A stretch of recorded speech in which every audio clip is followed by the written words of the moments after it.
ادب کی دنیا میں بعض کہانیاں ایسی ہوتی ہیں جو دروازہ سامنے سے نہیں کھولتی، بلکہ ہمیں ایک ایسے کمرے میں لے جاتی ہیں جہاں سے معاشرے کی اصل آواز سنائی دیتی ہے۔ وہ آواز جو عام طور پر دبی رہتی ہے، دبا دی جاتی ہے، یا سن کر بھی انسنی کر دی جاتی ہے۔ بڑے افسانے اکثر یہی کرتے ہیں، وہ ہمیں ان لوگوں کے قریب لے جاتے ہیں جن کے بارے میں سب بات کرتے ہیں مگر جن کی اپنی بات کم ہی سنی جاتی ہے۔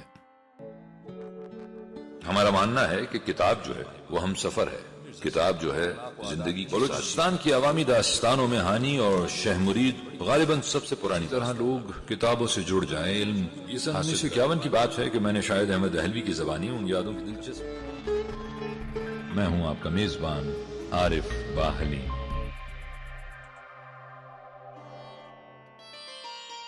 السلام علیکم، نمشکار، ست سری اکال، آداب۔ دوستو صاحبو، میں ہوں عارف باحلیم اور آپ دیکھ رہے ہیں بولتی کتابیں، جس میں ہم اردو افسانے اور فکشن کی بڑی آوازوں کو ان کی نمائندہ تخلیقات کے ذریعے آپ کے سامنے پیش کرتے ہیں۔ آج ہم جس افسانے کا ذکر کرنے جا رہے ہیں وہ کرشن چندر کی ایک نہایت اثر انگیز، بے چین کر دینے والی اور اندر تک اتر جانے والی تحریر ہے۔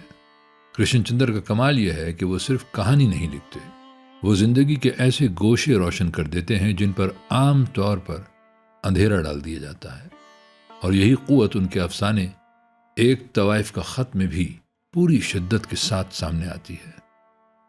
ایک طوائف کا خط محض ایک خط نہیں، ایک لہجہ بھی ہے، ایک احساس بھی، اور ایک ایسی دنیا کی چاپ بھی جو ہمارے اپنے سماج کے بیچ موجود ہوتی ہے، مگر اکثر ہماری اخلاقی سہولتوں کے پردے میں اوجھل رہتی ہے۔ اس افسانے کی اصل قوت یہی ہے کہ یہ ہمیں دور کھڑے ہو کر فیصلہ کرنے کی بجائے قریب آ کر سننے پر مجبور کرتا ہے۔ تو آئیے آج کرشن چندر کے افسانے ایک طوائف کا خط کو صرف ایک کہانی کے طور پر نہیں، بلکہ انسان، سماج، وقار، محرومی اور سچائی کی ایک ایسی آواز کے طور پر سمجھنے کی کوشش کرتے ہیں جو سننے والے کے دل میں دیر تک باقی رہتی ہے۔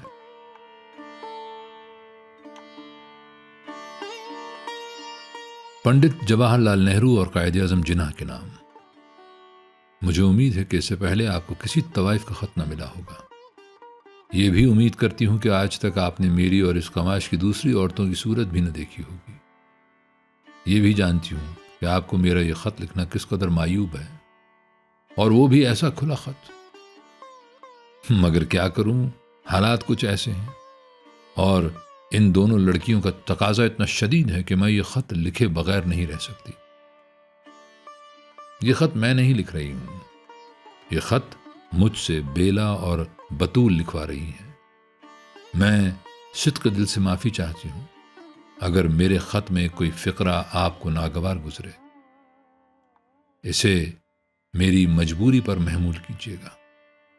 بیلا اور بطول مجھ سے یہ خط کیوں لکھوا رہی ہیں، یہ دونوں لڑکیاں کون ہیں، اور ان کا تقاضا اس قدر شدید کیوں ہے، یہ سب کچھ بتانے سے پہلے میں آپ کو اپنے متعلق کچھ بتانا چاہتی ہوں۔ گھبرائیے نہیں، میں آپ کو اپنی گھناؤنی زندگی کی تاریخ سے آگاہ نہیں کرنا چاہتی۔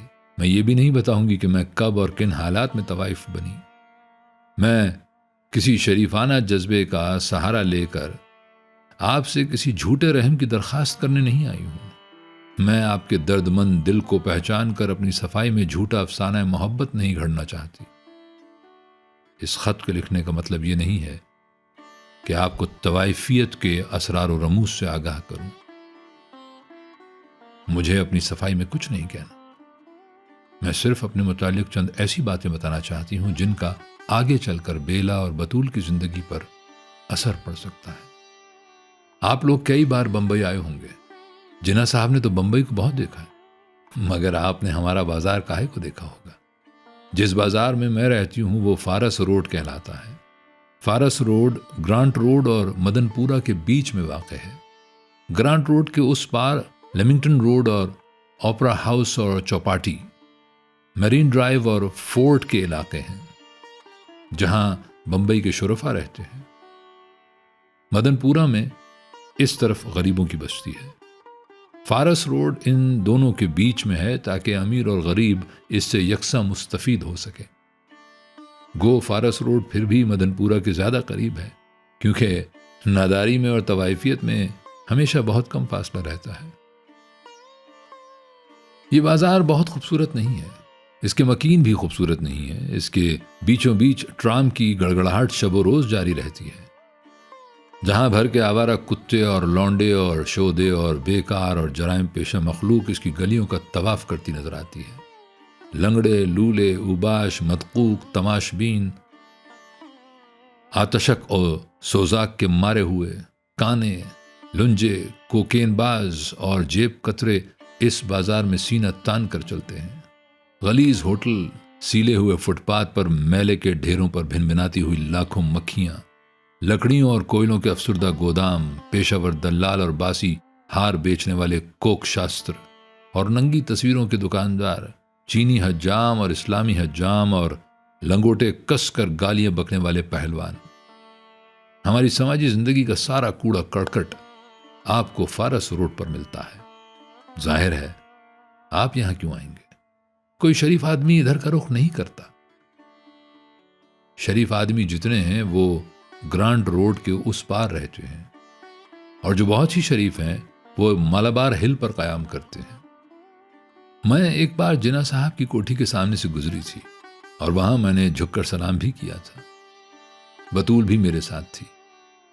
بطول کو آپ یعنی جناح صاحب سے جس قدر عقیدت ہے اس کو میں کبھی ٹھیک طرح سے بیان نہ کر سکوں گی۔ خدا اور رسول کے بعد دنیا میں اگر وہ کسی کو چاہتی ہو تو صرف وہ آپ ہیں۔ اس نے آپ کی تصویر لاکٹ میں لگا کر اپنے سینے سے لگا رکھی ہے، کسی بری نیت سے نہیں۔ بطول کی عمر ابھی 11 برس کی ہے، چھوٹی سی لڑکی ہی تو ہے وہ۔ گو فارس روڈ والے ابھی سے اس کے متعلق برے برے ارادے کر رہے ہیں، مگر خیر وہ کبھی پھر آپ کو بتاؤں گی۔ تو یہ ہے فارس روڈ جہاں میں رہتی ہوں۔ فارس روڈ کے مغربی سرے پر جہاں چینی حجام کی دکان ہے، اس کے قریب ایک اندھیری گلی کے موڑ پر میری دکان ہے۔ لوگ تو اسے دکان نہیں کہتے، مگر خیر آپ دانا ہیں، آپ سے کیا چھپاؤں گی۔ یہی کہوں گی وہاں پر میری دکان ہے، اور وہاں پر میں اس طرح بیوپار کرتی ہوں جس طرح بنیا، سبزی والا، پھل والا، ہوٹل والا، موٹر والا، سنیما والا، کپڑے والا یا کوئی اور دکاندار بیوپار کرتا ہے، اور ہر بیوپار میں گاہک کو خوش کرنے کے علاوہ اپنے فائدے کی بھی سوچتا ہے۔ میرا بیوپار بھی اسی طرح کا ہے، فرق صرف اتنا ہے کہ میں بلیک مارکیٹ نہیں کرتی، اور مجھ میں اور دوسرے بیوپاریوں میں کوئی فرق نہیں۔ یہ دکان اچھی جگہ پر واقع نہیں ہے، یہاں رات تو کجا دن میں بھی لوگ ٹھوکر کھا جاتے ہیں۔ اس اندھیری گلی میں لوگ اپنی جیبیں خالی کر کے جاتے ہیں، شراب پی کر جاتے ہیں، جہاں بھر کی گالیاں بکتے ہیں۔ یہاں بات بات پر چھرا زنی ہوتی ہے، دوئے خون دوسرے تیسرے روز ہوتے رہتے ہیں۔ غرض یہ کہ ہر وقت جان زیق میں رہتی ہے، اور پھر میں کوئی اچھی طوائف بھی نہیں ہوں کہ پونا ہل پر جا کے رہوں یا ورلی پر سمندر کے کنارے ایک کوٹھی لے لوں۔ میں ایک بہت ہی معمولی درجے کی طوائف ہوں، اور گو میں نے سارا ہندوستان دیکھا ہے اور گھاٹ گھاٹ کا پانی پیا ہے اور ہر طرح کے لوگوں کی صحبت میں بیٹھی ہوں، لیکن اب 10 سال سے اسی شہر بمبئی میں ہوں، اسی فارس روڈ پر اسی دکان میں بیٹھتی ہوں، اور اب تو مجھے اس دکان کی پگڑی بھی 6000 روپے تک ملتی ہے۔ حالانکہ یہ جگہ کوئی اتنی اچھی نہیں ہے، فضا متعفن ہے، کیچڑ چاروں طرف پھیلی ہوئی ہے، گندگی کے انبار لگے ہوئے ہیں، اور خارش زدہ کتے گھبرائے ہوئے گاہکوں کی طرف کاٹ کھانے کو لپکتے ہیں۔ پھر بھی مجھے اس جگہ کی پگڑی 6000 روپے تک ملتی ہے۔ اس جگہ میری دکان 1 منزلہ مکان میں ہے، اس کے 2 کمرے ہیں۔ سامنے کا کمرہ میری بیٹھک ہے، یہاں میں گاتی ہوں، ناچتی ہوں، گاہکوں کو رجھاتی ہوں۔ پیچھے کا کمرہ باورچی خانے اور غسل خانے اور سونے کے کمرے کا کام دیتا ہے۔ یہاں ایک طرف نل ہے، ایک طرف ہنڈیا ہے، اور ایک طرف ایک بڑا سا پلنگ ہے، اور اس کے نیچے ایک چھوٹا سا پلنگ ہے، اور اس کے نیچے میرے کپڑوں کے صندوق ہیں۔ باہر والے کمرے میں بجلی کی روشنی ہے، لیکن اندر والے کمرے میں بالکل اندھیرا ہے۔ مالک مکان نے برسوں سے قلعی نہیں کرائی، نہ وہ کرائے گا۔ اتنی فرصت کسے ہے؟ میں تو رات بھر ناچتی ہوں، گاتی ہوں، اور دن کو وہیں گاؤں تکیے پر سر ٹیک کر سو جاتی ہوں۔ بیلا اور بطول کو پیچھے کا کمرہ دے رکھا ہے۔ اکثر گاہک جب ادھر منہ دھونے کے لیے جاتے ہیں تو بیلا اور بطول پھٹی پھٹی نگاہوں سے انہیں دیکھنے لگ جاتی ہیں۔ اور جو کچھ ان کی نگاہیں کہتی ہیں میرا یہ خط بھی وہی کہتا ہے۔ اگر وہ میرے پاس اس وقت نہ ہوتی تو یہ گناہگار بندی آپ کی خدمت میں یہ گستاخی نہ کرتی۔ جانتی ہوں دنیا مجھ پر تھو تھو کرے گی، جانتی ہوں شاید آپ تک میرا یہ خط بھی نہ پہنچے گا، پھر بھی مجبور ہوں یہ خط لکھ کے رہوں گی کہ بیلا اور بطول کی مرضی یہی ہے۔ شاید آپ قیاس کر رہے ہوں کہ بیلا اور بطول میری لڑکیاں ہیں۔ نہیں، یہ غلط ہے، میری کوئی لڑکی نہیں ہے۔ ان دونوں لڑکیوں کو میں نے بازار سے خریدا ہے۔ جن دنوں ہندو مسلم فساد زوروں پر تھا اور گرانٹ روڈ اور فارس روڈ اور مدن پورہ پر انسانی خون پانی کی طرح بہایا جا رہا تھا، ان دنوں میں نے بیلا کو ایک مسلمان دلال سے 300 روپے کے عوض خریدا تھا۔ یہ مسلمان دلال اس لڑکی کو دہلی سے لایا تھا جہاں بیلا کے ماں باپ رہتے تھے۔ بیلا کے ماں باپ راولپنڈی میں راجہ بازار کے عقب میں پونچھ ہاؤس کے سامنے کی گلی میں رہتے تھے۔ متوسط طبقے کا گھرانہ تھا، شرافت اور سادگی گھٹی میں پڑی تھی۔ بیلا اپنے ماں باپ کی اکلوتی بیٹی تھی اور جب راولپنڈی میں مسلمانوں نے ہندوؤں کو تحقیق کرنا شروع کیا اس وقت چوتھی جماعت میں پڑھتی تھی۔ یہ 12 جولائی کا واقعہ ہے۔ بیلا اپنے اسکول سے پڑھ کر گھر آ رہی تھی کہ اس نے اپنے گھر کے سامنے اور دوسرے ہندوؤں کے گھروں کے سامنے ایک جم غفیر دیکھا۔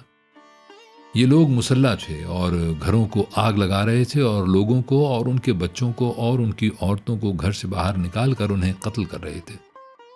ساتھ ساتھ اللہ اکبر کا نعرہ بھی بلند کرتے جاتے تھے۔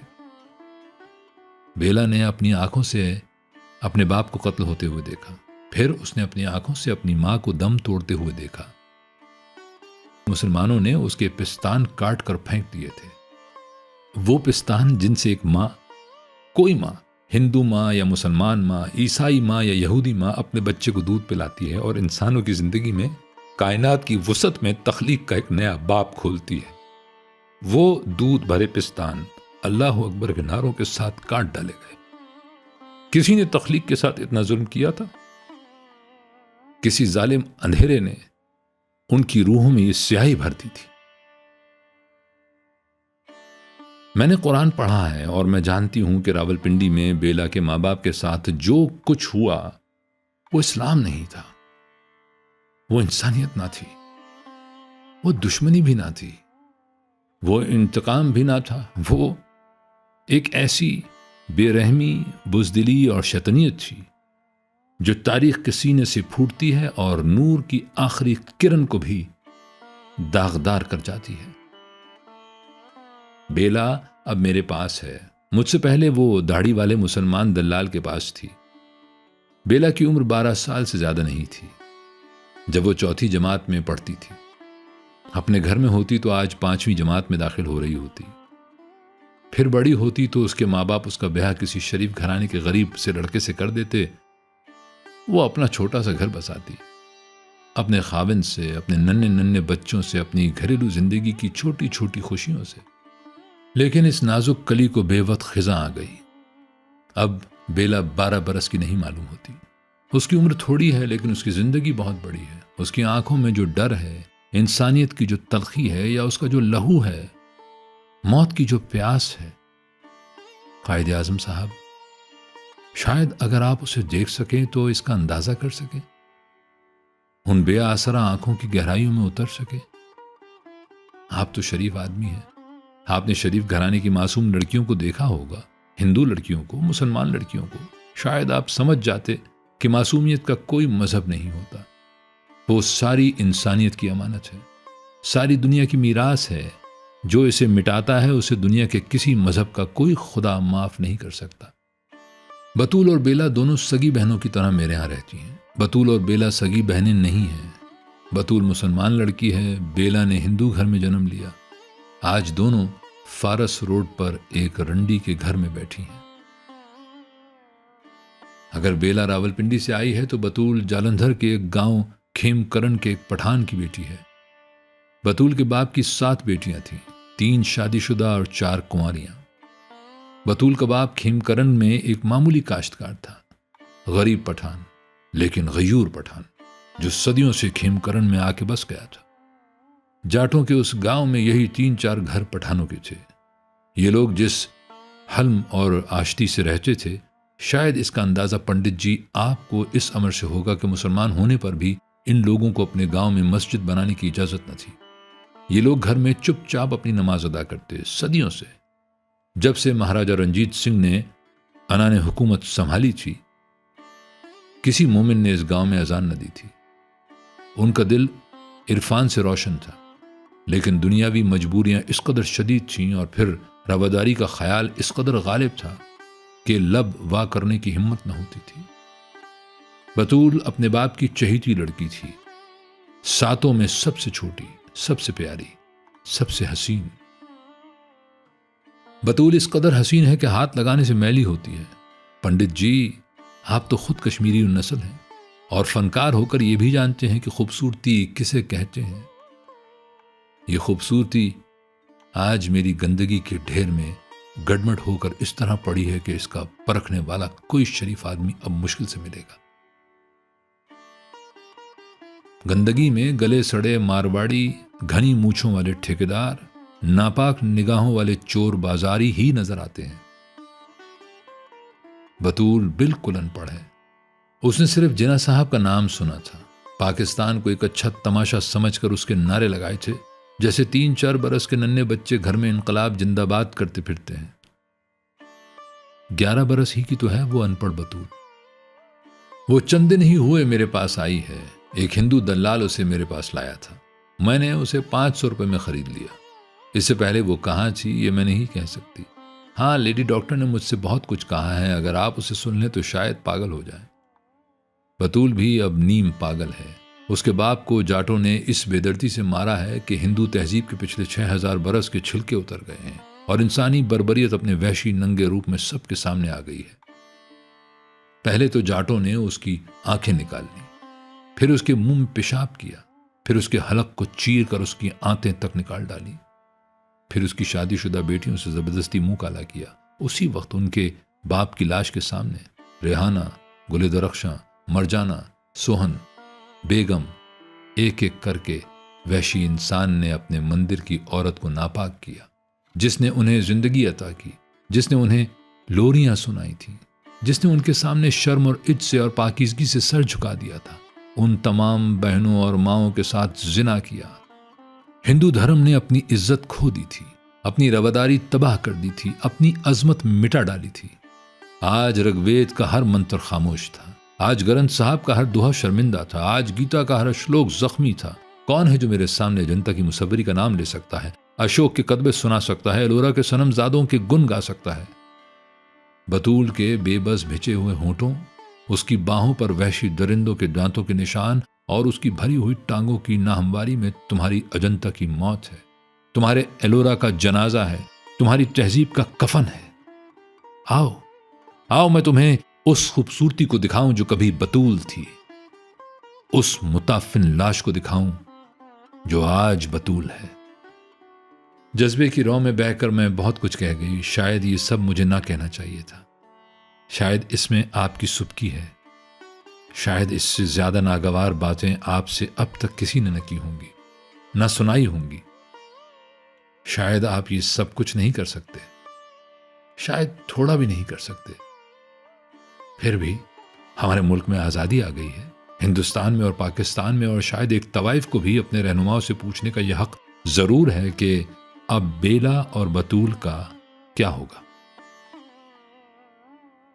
بیلا اور بطول 2 لڑکیاں ہیں، 2 قومیں ہیں، 2 تہذیبیں ہیں، 2 مندر اور مسجد ہیں۔